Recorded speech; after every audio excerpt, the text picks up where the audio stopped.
ကြာလာတဲ့သားသမီးကျွန်တော်ရဲ့မိတ်ဆွေအပေါင်းမင်္ဂလာပါနော်ကြာလာတဲ့သားသမီးများအတွက်ပတ်စဉ်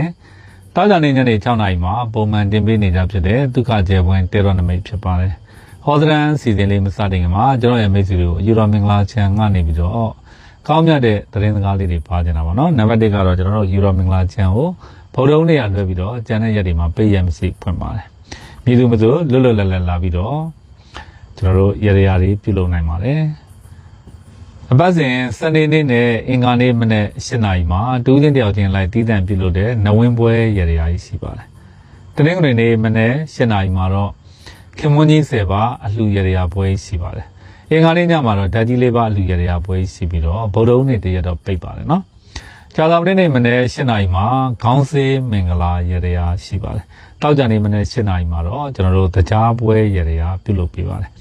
ဒါတပတ်တာကာလ9ရက်သားသမီးတွေရဲ့ကောင်းကျိုးအတွက်ပြုလုပ်ပေးနေတဲ့အခမဲ့ရရတွေပဲဖြစ်ပါတယ်နော်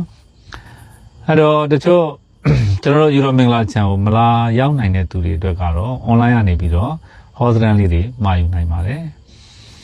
Viber ကနေမှာပါနော် Viber နံပါတ်ကတော့39992029ရဲ့399692 35လုံး9ဆိုတဲ့နံပါတ်နှလုံးကိုအသုံးပြုပါတယ်တချို့ဘေးရင်သင်ခြင်းနဲ့ဘေးရင်သင်တန်းတက်ခြင်းနဲ့ကိုယ်တိုင်ဘေးရင်အတက်တွေတက်ခြင်းနဲ့ပေါ့နော်ဘေးရင်ပညာရနဲ့အသက်မွေးဝမ်းကြောင်းပြုခြင်းတဲ့သူတွေကတော့လစဉ်တရက်နေ့ကနေပြီးတော့10ရက်နေ့အထိဘေးရင်လက္ခဏာတဲရော့သင်တန်းတွေရှိပါတယ်သင်တန်းကြီးပေးတယ်မလို့ပါဘူးအခမဲ့ပညာဒါနဇယိငိမ့်သင်တန်းဖြစ်ပါတယ်နော်အဲ့တော့ကြာလာပရိသတ်သမီးတွေအတွက်ကြာလာတဲ့တဲရော့နမိတ်လေးကိုဖတ်ကြားပေးမှာဖြစ်ပါတယ်ကြာလာပရိသတ်သမီးတွေအတွက်ကြာလာတဲ့တဲရော့နမိတ်ကတော့တရဖူဆိုတဲ့နမိတ်ဖြစ်ပါတယ်တရဖူဆိုတာကတော့ဒီဘယင်းမတွေစောင်းတဲ့တရဖူပေါ့နော်မကိုက်ပေါ့အဲ့ဒီဥစ္စာအင်မတန်မှကောင်းသောနမိတ်ဖြစ်ပါတယ်ဒီကာလမှာဘာပဲလှုပ်လို့တရဖူရမယ်လို့နှလုံးသွင်းပြီးတော့ကြိုးစားအထောက်တင်တဲ့အချိန်ကာလဖြစ်ပါတယ်တဲရော့နမိတ်ထဲမှာတော့သူကဓာသွားထက်ကတရဖူတဲ့ဓာနဲ့ရယူထားတဲ့တရဖူလို့အဓိပ္ပာယ်ရတာပေါ့နော်ဒါမှမဟုတ်ဒီကာလတွေမှာနည်းနည်းလေးခက်ခဲမယ်ကြမ်းတမ်းမယ်တော်တော်ကြီးကိုဇွဲလုံးလောက်ဝရိယစိုက်ပြီးတော့ကြိုးစားအားထုတ်ရပြီးရင်တော့အောင်မြင်မှုကအထွတ်အထိပ်ရောက်မယ်အသေးချာပေါအောင်မြင်နိုင်တဲ့ကံတာမျိုးရှိပါတယ်အဖက်ဘက်ကနေပြီးတော့အစဉ်ပြေခြင်းတွေကံကောင်းခြင်းတွေစိတ်ချမ်းသာခြင်းတွေရကိုယ်ကအလုံးမရှိဘူးဒါပေမဲ့အလုပ်တစ်ခုရမယ်ပေါ့နော်အဲ့ဒီအလုပ်ကလည်းလွယ်လွယ်ကူကူနဲ့ကြိုးစားပြီးတော့မှလုပ်တဲ့အရတဲ့အလုပ်မျိုးတော့မဟုတ်ဘူးပေါ့ခက်ကြိုးစားပြီးတော့မှရသွားတာမျိုးကိုယ်ကငွေကြေးနဲ့ပတ်သက်ပြီးတော့နှလုံးစိတ်ဝမ်းမအေးချမ်းဖြစ်နေတယ်ဒါပေမဲ့ကိုကဇွဲလုံးလောက်ဝရိယအပြည့်နဲ့ကြိုးစားအားထုတ်လိုက်တဲ့အခါကျတော့ငွေကြေးတွေအဆင်ပြေသွားတယ်ကိုကရစရာကြီးတဲ့ငွေတွေရှိတယ်မရဘူးဖြစ်နေတယ်ကိုကနည်းနည်းလေး push လုပ်တယ်ဖိအားပေးတယ်ဒီအတွက်နည်းနည်းကိုကအားထည့်လိုက်တာအားထည့်လိုက်တဲ့အတွက်ရစရာကြီးတဲ့ငွေလေးတွေရလာတာမျိုးရှိတယ်ပေးစရာကြီးတဲ့ငွေတွေအတွက်လည်းကိုကနည်းနည်းအားလေးထည့်လိုက်တဲ့အခါကျတော့ပေးနိုင်သွားတာမျိုးတွေဖြစ်မှာဒီကပြောချင်တာတော့ကြာသာပရိသတ်သမီးရဲ့ကံတရားမှာဒီချိန်မှာဇွဲလို့တယ်လုံးလာလို့တယ်ဝရိယလို့တယ်ကြိုးစားအထုတ်မှုတွေလို့တယ်ဧကံမုတ်ချအောင်မြင်နိုင်တဲ့ကံတရားရှိပါတယ်တရဖူရနိုင်တဲ့ကံတာမျိုးရှိတယ်ကိုယ်ပိုင်စီးပွားရေးလုပ်ငန်းလုပ်ကိုင်နေတဲ့ကြာသာပရိသတ်သမီးတွေဆိုရင်လည်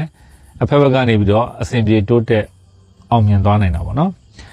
်လုပ်ငန်းတွေတိုးချက်ပြီးတော့လုပ်ကိုင်ဆောင်ရွက်သွားနိုင်တာမျိုးဖြစ်မယ်ကုမ္ပဏီဝန်ထမ်းလုပ်ကိုင်နေတဲ့လူတွေအလုပ်ထဲမှာအခက်အခဲတွေကြုံနိုင်တယ်ဒါပေမဲ့ကိုကအဲ့ဒါကိုမဆုံးမနစ်တဲ့ဇွဲလုံးလောက်လေးနဲ့ကြိုးစားလိုက်တဲ့အတွက်အလုံးမှာအဆင်ပြေသွားတယ်အလုံးမှာယာရုတက်သွားတယ်အလုံးမှာလစာတွေတိုးသွားတာမျိုးတွေဖြစ်တတ်ပါတယ်အဲ့တော့ကြာသာပရိသတ်သမီးတွေကဒီကာလတွေမှာဘာဖြစ်ချင်တာလဲဘယ်အရာကိုရချင်တာလဲဘယ်အရာတွေကိုအောင်မြင်ကြော်ဖြတ်ချင်တာလဲအဲ့ဒီအတွက်လိုအပ်တာလေးကတော့ဇွဲလုံးလားဝရိယဖြစ်ပါတယ်ဇွဲလုံးလားဝရိယထည့်ရင်ထည့်သလောက်အောင်မြင်နိုင်တဲ့အခြေအနေမျိုးရှိပါတယ်နောက်ဆွေမျိုးသားချင်းတွေနဲ့ပူးတွဲပေါင်းဆက်တူလုပ်ငန်းသစ်တွေစတင်ရတတ်ပါတယ်လူမှုရေးကံတာတာတော့တော်တော်လေးကောင်းပါတယ်လူချစ်လူခင်များမယ်ပေါင်းသင်းဆက်ဆံရေးတွေအဆင်ပြေမယ်လူမျိုးသားဘာသာကြားနိုင်ငံသားတွေနဲ့ကောင်းကျိုးပေးတတ်ပါတယ်အဓိကတော့ငွေချင်းနဲ့ပတ်သက်တဲ့ကံတာတာမှာကိုစိုးရိမ်နေတယ်လို့ကိုပူပန်နေတယ်လို့စိုးကြိုးတွေမဖြစ်ဘဲနဲ့လွယ်ကူကူနဲ့အဆင်ပြေသွားတတ်တယ်နောက်ကျမ်းမာရေးကံတာတာကတော့အတော်ကြီးကိုကောင်းတယ်လို့ပြောရမှာဖြစ်ပါတယ် The Sun နေသူရိန်ဆိုတဲ့နမိတ်ပေါ့နော်ကျမ်းမာရေးကံတာတာကောင်းတယ်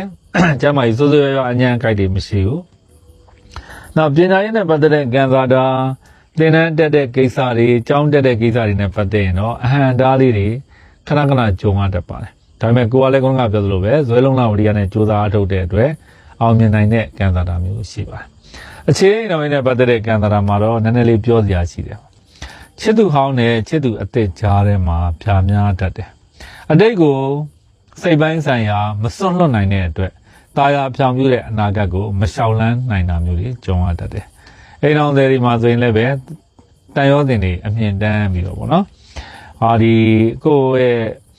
ရဲ့တောကတွေဒုက္ခတွေစိုးရင်ပူပန်မှုတွေကြုံတွေ့နေရတဲ့အိမ်တော်ကြီးဝဲကြရဲ့ကြီးတွေကနေပြီးတော့ဗောနော်ရုပ်မထွက်နိုင်ပဲဖြစ်နေတာမျိုးတွေဖြစ်တတ်ပါတယ်ဒါကြောင့်မလို့ဒီကာလတွေမှာအရာရာကြာသာပရိသသမီးတွေရဲ့အပေါ်မှာပဲမူတည်တယ်သူတို့ရဲ့ဆုံးဖြတ်နိုင်စွမ်းကြောင့်ပဲသူတို့ရဲ့အနာဂတ်တွေလှပလာမှာဖြစ်ပါတယ်အဲ့ဒါလေးကိုပြောချင်တာပေါ့နော်ဒီကဇွဲလုံးလာဝရိယအားထည့်ဖို့လိုအပ်ပါတယ်ကြာသာပရိသသမီးတွေအတွက်ကျွန်တော်တို့အကျိုးပေးတဲ့ကံကောင်းတဲ့အယောင်လေးတွေကတော့အဝါရောင်နဲ့အနက်ရောင်နဲ့ကောင်းပါတယ်နောက်ကဏ္ဍအပြင်ဆိုရင်9ကဏ္ဍ9ကဏ္ဍကောင်းတယ်ပေါ့နော်နောက်မြတ်စွာဘုရားရှင်ကိုတော်မြတ်ကြီးကိုပထောင်းညွန်12ညွန်ကလူပူတော်ပြီးတော့ဆူတောင်းမှာအညံ့ကြိုက်တွေပြပြပြီးတော့ကောင်းကျိုးလိုရာဆန္ဒရရှိစေမှာဖြစ်ပါတယ်ဒါတော့ကြာသာပရိသသမီးများအတွက်တပတ်တာကာလမှာတွေ့ကြုံရမယ်ကံကြမ္မာဆူကောင်းများအတွက်ဒုက္ခကျေပွင့်တဲတော်နမိတ်ဖတ်ကြားပေးခဲ့တာဖြစ်ပါတယ်နော်ဟောတဲ့လေးပြီးသွားပြီဆိုတော့ကျွန်တော်ရဲ့မိတ်ဆွေတွေကိုအဆောင်ရတရားပစ္စည်းလေးတွေအကြောင်းအနည်းငယ်ပြောပြခြင်းပါတယ်ဒါကတော့ဘာစရာကြီးမင်းသိင်္ဂရဲ့အကြီးနဲ့ဗရောက်အပီးပေါဆိုတဲ့ပတိလေးဖြစ်ပါတယ်အပီးပေါဆိုတာဘာလဲတဲ့အပီးပေါဆိုတာမိမိတို့ရဲ့အလုပ်ကိုင်းတွေအကြံစီတွေစိတ်ကူးတွေရွေးချက်တွေကို